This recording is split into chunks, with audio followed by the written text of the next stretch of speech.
42,000 tonnes of toxic waste, including arsenic, mercury, cyanide, are all stored in former mines in eastern France. A ticking time bomb, say many scientists, who warn that the heavy metals could seep into nearby water systems with untold damage on local wildlife and human health. Earlier this month, a European court ruled against removing the hazardous material, siding with the French government's wish to smother it with tons of concrete to try and stop the waste seeping out and into Europe's largest aquifer. But will that prevent disaster, or will it simply leave the problem to the future? And how near in the future does it become a serious worry? The ground in the area is in motion, with the walls of the mine said to be gradually caving in. To get some insight, we can speak now to Swiss geologist who is specialised in toxic and nuclear waste and who was in fact appointed by the French government as part of a steering committee on the mine. Marcus Busser, thanks so much for your time. Can I start simply by asking you, how dangerous is this? Well, that's a difficult question to answer because 42,000 cubic tons is not a real big amount of waste. But the whole philosophy is totally wrong. That's the philosophy of dilution is the solution to pollution. That's a former philosophy, and it doesn't work today. It's too dangerous. And so many people, many scientists says we have to recover this waste and we have to treat it. Would that be the safest solution then, to bring this waste up and treat it? And if so, why isn't the French government doing that? That is a very good question. We don't understand why the French government has not ordered to retrieve this waste.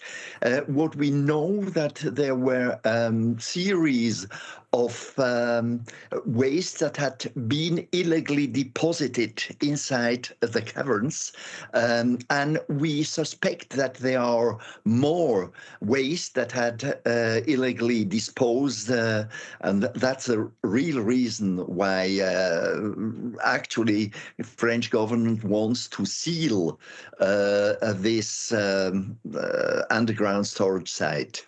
Indeed, because the estimated cost of removal, I believe, is around 65 million euros, which, you know, doesn't sound completely undoable. But there are some scientists say that actually bringing up certain toxic materials would be more dangerous, because the question of how to treat it. The current plan then is to bury it under concrete. Is this a good solution? No, absolutely not. Concrete doesn't work in the longer term, especially under the conditions of salt chemistry. We are inside a salt mine, and when the flooding, the water is coming, you have very, very corrosive environment.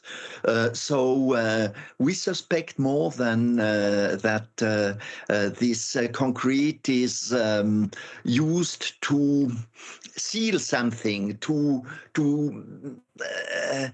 avoid that persons can control what inside is effectively.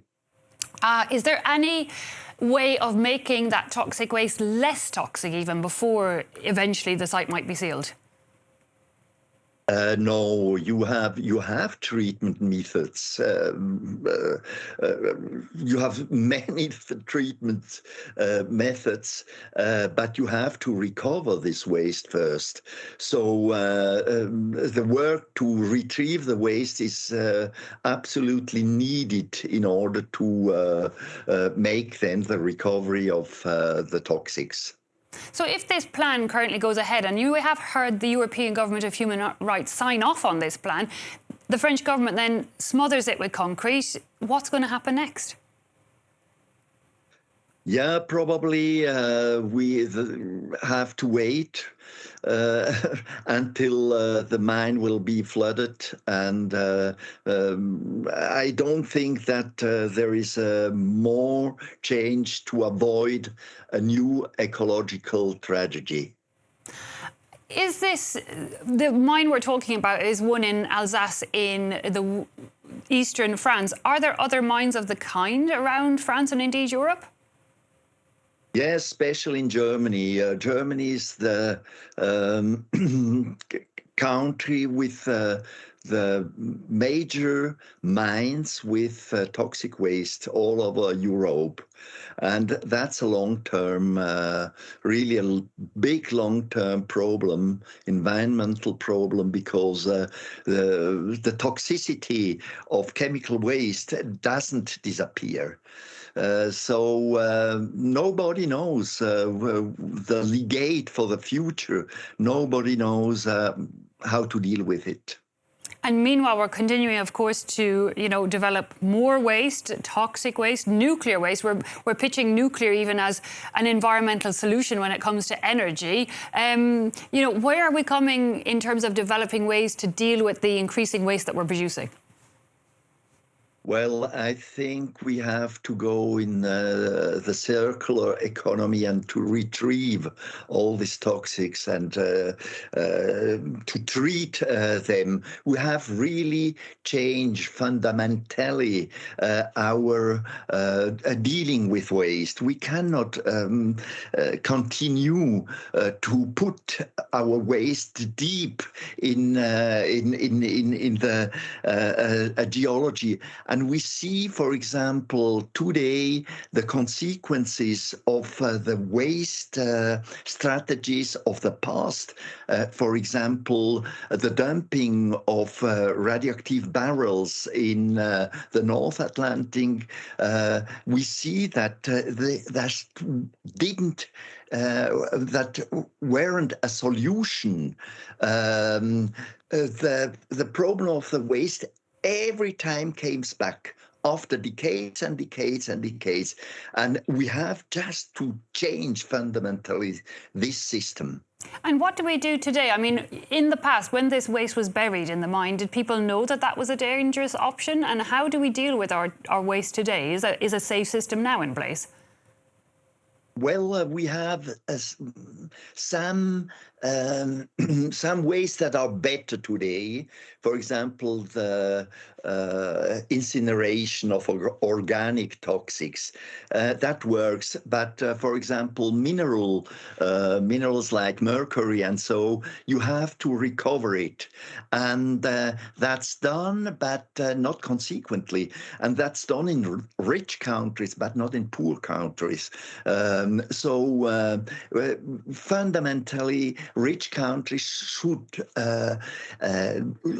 show how to deal with the waste in the future. And I think we have to think about waste when we are producing it, and not to make waste and then dispose it off. Overconsumption, the major problem for the environment in general. So when you hear of nuclear power being touted as a green form of energy or greener than coal, what's your reaction?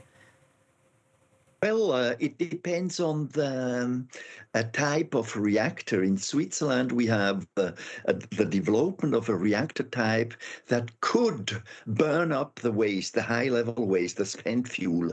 And that's an option to study and to look to deal with waste. But what we can't do is to develop techniques that have this type of waste, of very dangerous waste, and to leave it to the future generations. We can't do that more. And we described this mine here in France as a ticking time bomb. How long do you think is left on that? I think the question is related to the flooding of the mine. And I think the flooding of the mine will occur in the next decades, maybe 200-300 years. And then it's to the future generation to deal with this pollution.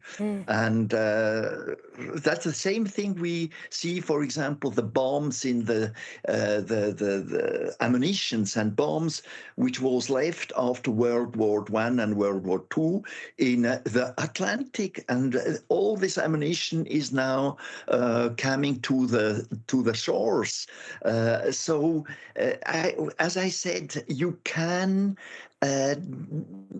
not continue to produce waste and to dispose it. We have to treat the waste, and we have to go inside a circular economy. That's a basic changement.